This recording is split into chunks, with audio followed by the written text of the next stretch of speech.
Hola amigos, bien o no, y saludos desde Inglaterra.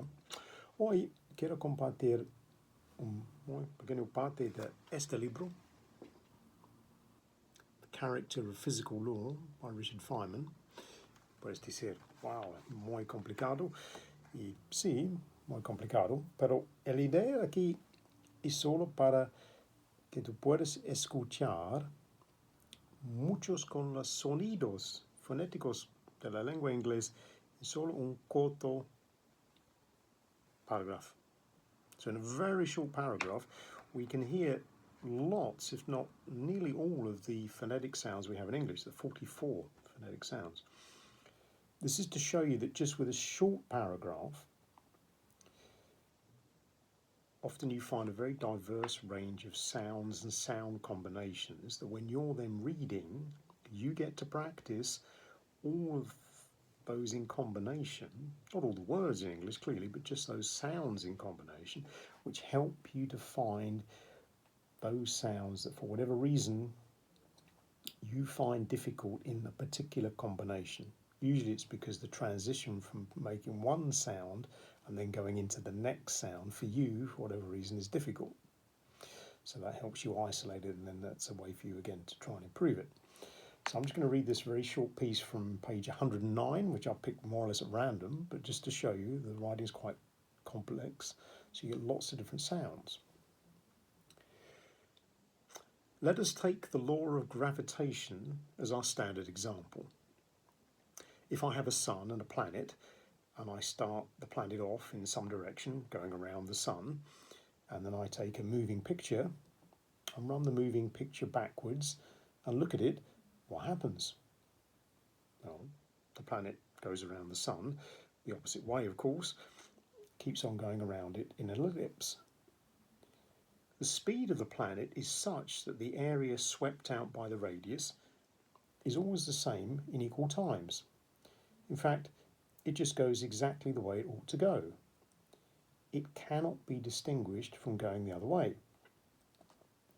So the law of gravitation is of such a kind that the direction does not make any difference. If you show any phenomenon involving only gravitation running backwards on a film, it will look perfectly satisfactory. You can put it more precisely this way.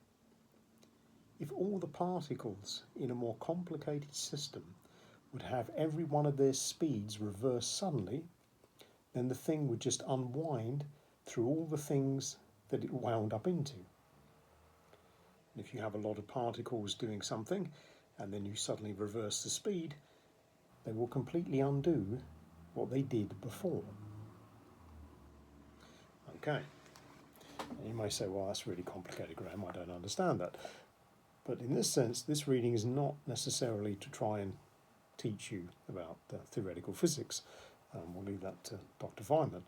But it's to show you that even with a reading of that type, which perhaps is something you don't normally read, you can easily find in a short paragraph lots of sounds for you to practice. So the trick of this is not necessarily reading this and going, wow, I've learned something really interesting about theoretical physics.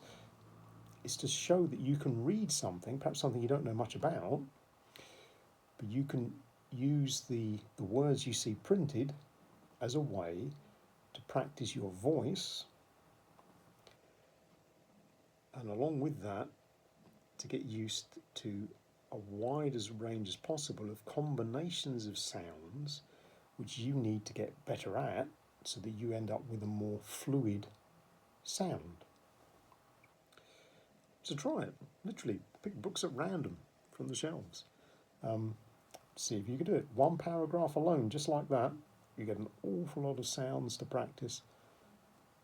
It's an interesting way of working the voice. So think about that. Déjame saber en los comentarios, como siempre. But for now, we'll say cheerio.